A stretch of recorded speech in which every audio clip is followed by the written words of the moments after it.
Well, yeah, in 2020, your son died in a car accident. Yeah, worst thing I ever went through. Everything I went through is not even comparison to that. By times 1,000 is not compared to it at all. I mean, Yeah. it's like I'm the sorry worst. for your loss, man. I can't even really imagine it, to be honest. Like, I never felt like all the stuff I went through in my life. I never felt like I wanted to kill myself. That's the first time I just didn't want to live because it was like the pain. Because people think it's a choice to be sad. You can't help it. You wake up and that's what made me know. That's why I always say like you rich if you wake up happy. I realized that I was rich. I didn't even know it until I started being sad every time I woke up. Like, oh my God, it's like you just feel dread. You know what I mean? So like it was just like matter of fact, he had a daughter that was 1 month old. I just was talking to her. Her birthday is tomorrow. She turned 4. You know what I mean? He only had her for 1 month. His last text to me was, "Dad, she looked just like me." You know what I mean? And then I had to see that car and everything, man.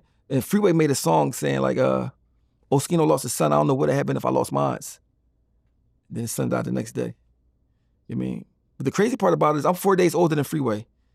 We lost our sons 4 days apart. So when we lost our sons, we was the same exact age, like to the day. You know what I mean? And they buried like, right by each other. But it wasn't planned like that. It just happened to be like, I mean, so when I go see my son, I always go to Freeway's son grave and clean it off and talk to his son, you know what I mean? But like, it's like, then Freeway lost his daughter too though. I mean, so like, he don't have no kids no more, like, so, I mean, I always look at his situation like, well, at least I still got, I mean, but losing a kid, man, it's like, you can't explain how it feel. It make you feel guilty for being happy when you start, like, you might laugh at something, you feel guilty for that. You feel guilty for living, you feel like you could have did something different, you as a parent, you feel all type of stuff. I mean, it's like a hard thing to deal with. I just got to the point where I could talk about it without crying.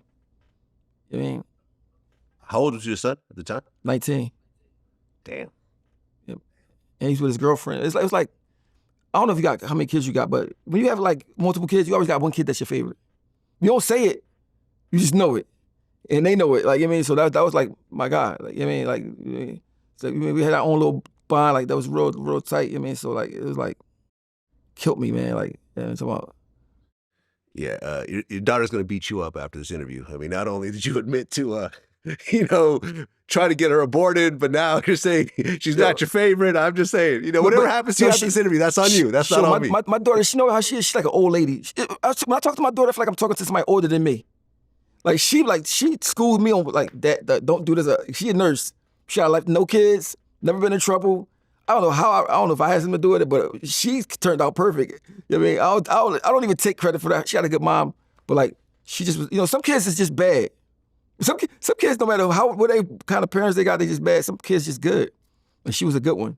You know what I mean? So like I'm proud of her a whole lot. You know what I mean? She make me look like I'm a good parent. Like I know like I did some extra good work or something. You know what I mean? But yeah, man. But me and Freeway lost our sons, man. That was like, then you see people on the internet talking, we sacrificed them and stuff. Like, it's just like, you know what I mean? That's what the internet does, man. You gotta let the internet and not take it too, but seriously. But when it's something that you can't, like most stuff won't affect you.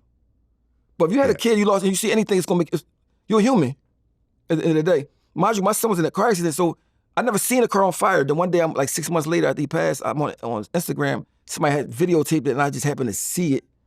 I mean, because I never saw it on fire, and then I see it, and it's like put me right back into my like. I mean, like that's why I see how what's the guy Anthony Bourdain who killed himself.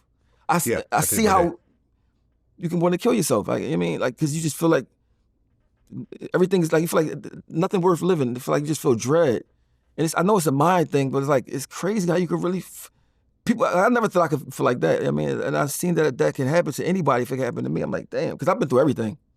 I mean, I've been through it, but that thing almost broke me. So I mean, but. And then Philadelphia got a lot of kids getting killed, murdered all the time.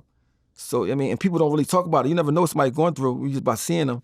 But with all the kids that's dying in Philly, I know it's a lot of people that's just hurting in Philly.